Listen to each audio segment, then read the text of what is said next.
Gazette du Togo, une vision sur l'actualité togolaise et sur le monde.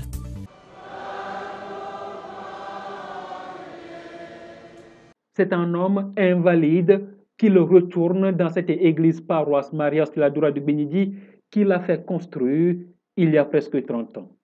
Le père Antonio César Fernandez, salésien de Don Bosco, froidement abattu dans une attaque d'hommes armés au Burkina Faso le 15 février dernier, reçoit ici son ultime et dernier hommage.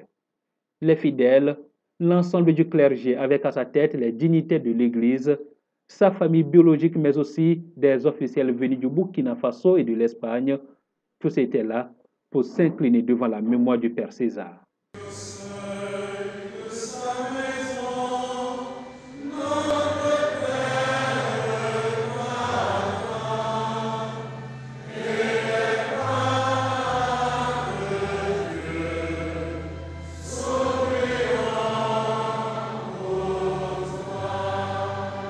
Nous voici devant toi pour te dire un grand merci, pour avoir voulu nous montrer le chemin de la sainteté.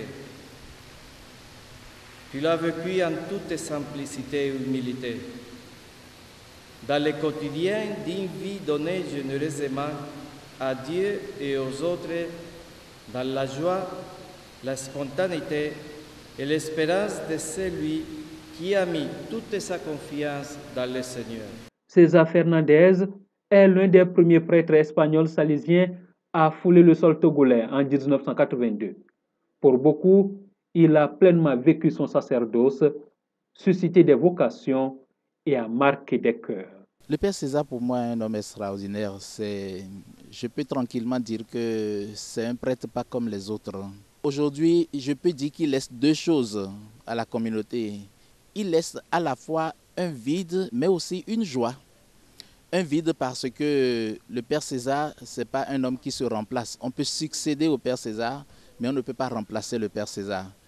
Mais aussi, il laisse une joie parce que nous savons qu'aujourd'hui, la vie qu'il a menée, il va continuer à bénéficier de ses béatitudes au ciel. Donc, il va intercéder pour chacun de nous. C'est quelqu'un qui a beaucoup de passion pour les malades. Vous l'appelez à n'importe quel moment, il répond pour les malades. Il arrive même que lui-même achète des produits pour les malades. Il a un gros cœur, un cœur d'amour. J'irais devenir un brigand ou un charlatan. Je pourrais même faire pire que ces djihadistes. Mais il m'a gagné pour le Christ. Mes yeux se remplissent bien sûr d'eau quand je pense à lui, mais c'est de joie. C'est vraiment de la joie parce que je sais que César est dans le ciel.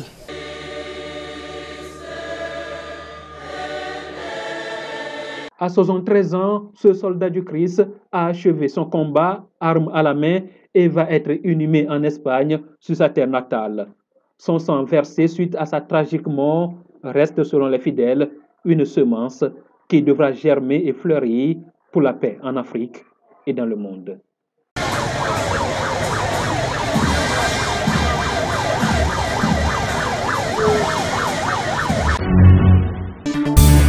La Gazette du Togo, une vision sur l'actualité togolaise et sur le monde. Rejoignez-nous sur le www.lagazettedutogo.com ou sur nos comptes Facebook, Twitter et YouTube. Pour tout contact, écrivez à contact@lagazettedutogo.com ou appelez le 92 80 88 53. La Gazette du Togo, c'est l'information en continu.